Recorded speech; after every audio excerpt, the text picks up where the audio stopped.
I'm here today because I believe Facebook's products harm children, stoke division, and weaken our democracy. Armed with a trove of internal company documents, former Facebook employee Frances Haugen implored senators to rein in the social media giant. The company's leadership knows how to make Facebook and Instagram safer, but won't make the necessary changes because they have put their astronomical profits before people. Congressional action is needed. They won't solve this crisis without your help. Haugen appeared before the Senate Commerce Subcommittee on Consumer Protection. The hearing centered on how Facebook, and especially its photo-sharing app Instagram, targets and impacts children, particularly teenagers. Kids who are bullied on Instagram, the bullying follows them home. It follows them into their bedrooms. The last thing they see before they go to bed at night is someone being cruel to them, or the first thing they see in the morning is someone being cruel to them. Haugen said Facebook's own internal research proved that its products have negative impacts on kids, including that for 1 in 3 teenage girls, Instagram makes negative body issues worse. Facebook knows that they are leading young users to anorexia content. In an exchange with Republican Senator Dan Sullivan of Alaska, she pointed to the scale of the problem for teens. We're going to look back 20 years from now, and all of us are going to be like, what in the hell were we thinking? When we recognize the damage that it's done to a generation of kids. Do you agree with that, Ms. Haugen?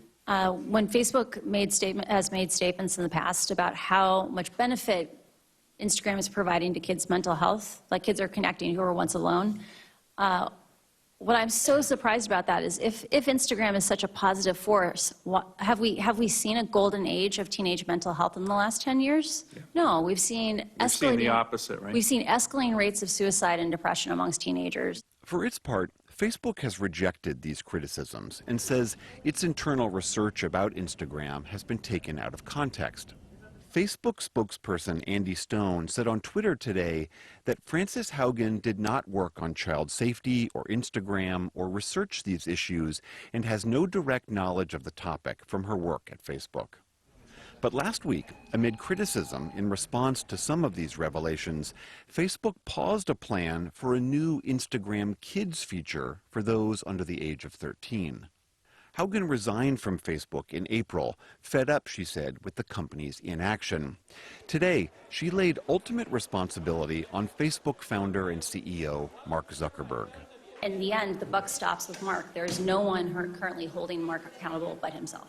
We are responsible for the organizations that we build.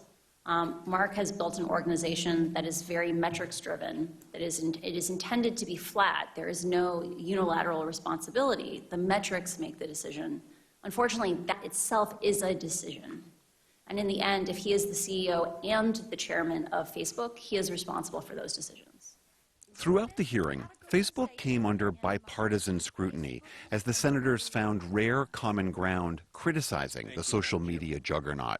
The damage to self-interest and self-worth inflicted by Facebook today will haunt a generation.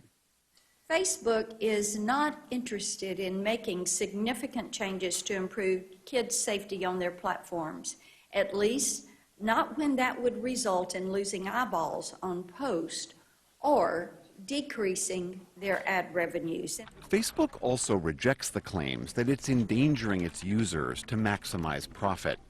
In a statement, Facebook's Director of Policy Communications, Lena Peach, said, "We've invested heavily in people and technology to keep our platform safe and have made fighting misinformation and providing authoritative information a priority." At the hearing, Haugen didn't recommend breaking up Facebook, but called for increased federal oversight.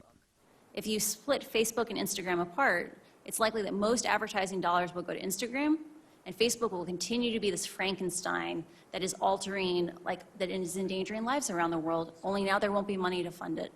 In the past, Facebook has repeatedly said that it backs smart regulation of social media companies, and today disputed much of Haugen's testimony, pointing out she was a junior employee.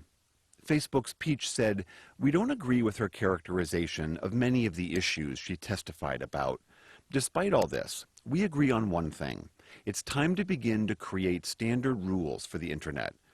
While today revealed a clear bipartisan consensus for action, there is no timetable for when that might occur or what shape it might take.